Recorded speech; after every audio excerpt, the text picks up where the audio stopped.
A quiet morning. The first sunlight of the day slips through the window, bathing the room in a gentle golden hue. On the table, a steaming cup of coffee releases a delicate aroma. I sit there, hands wrapped softly around the cup as if to hold on to the morning's warmth, and ask myself, what truly makes me happy? Years ago, my answer would have been tied to someone, a friend, a lover, a companion. I believed that only with someone by my side would life feel complete.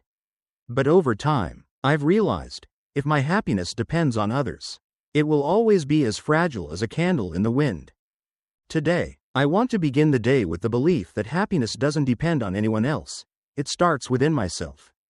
Because when we find wholeness inside, every relationship becomes a free choice, not a desperate need. Lesson 1. Accepting solitude, it's not a sentence. For a long time, I saw solitude as punishment.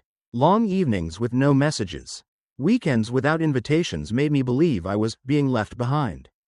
I tried to fill that emptiness in every way, scrolling endlessly on social media, going out for coffee with people I wasn't truly connected to, even joining meaningless conversations just to avoid being alone.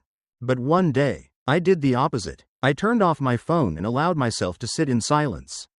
I opened my notebook and scribbled down fragments of my feelings.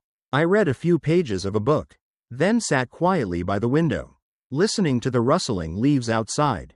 And I realized, solitude is a sacred space to meet myself. It doesn't make me weaker, on the contrary. It's where I rebuild my inner strength. In that moment, I was no longer the one left behind, but someone finally returning home, to a heart that had been waiting for me all along. Think back to the last time you were alone. Did you use it to complain? Or to truly listen to yourself? Lesson 2. Not needing others to feel whole. I used to fear the thought of a future alone. I imagined having dinner alone, traveling alone, or waking up in an empty room, and it sent chills down my spine. But then I discovered a truth. When you no longer need others to feel whole, you are truly free. At that point, relationships are no longer life support, they're extra gifts.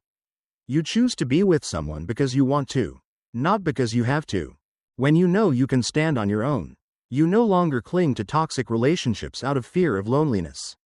You no longer lose yourself to keep someone from leaving. And strangely enough, that's when you become more attractive, because you radiate an independent and steady energy. Lesson 3. Cultivating independent thinking. One of the biggest traps is living through the eyes of others. Every compliment lifts us up. Every criticism drags us down. We become like a boat drifting on other people's emotions, without a rudder of our own. The Stoics believe our thoughts should be guided by reason and personal values, not by social pressure. That means before making a decision, I ask myself, does this align with my principles? Not, what will people think? Once, I turned down a major business opportunity because it went against my values.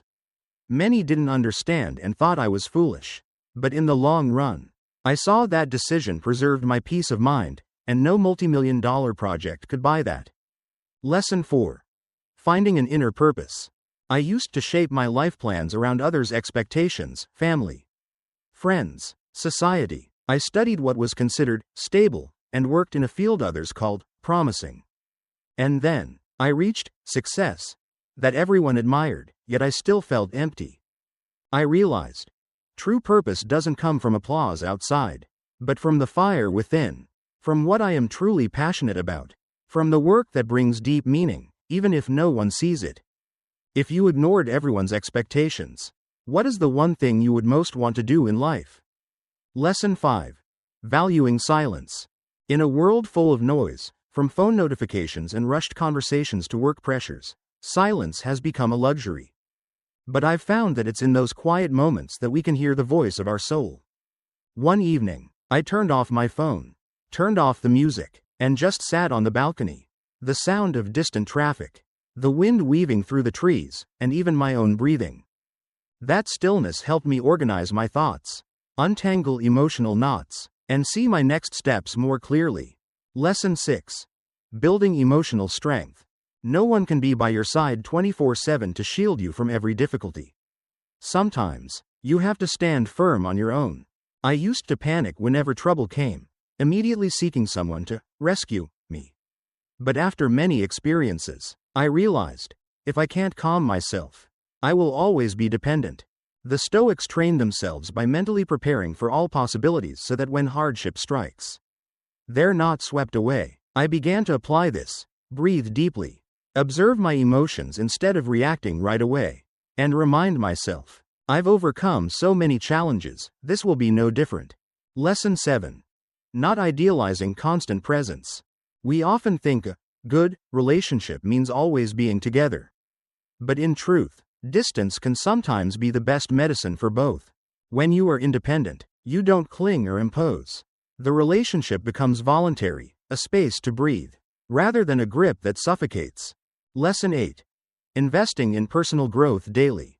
The world changes quickly. If you don't move forward, you'll be left behind. I began devoting at least 30 minutes a day to learning, reading books, developing new skills, or exercising. Knowledge and skills are assets no one can take away.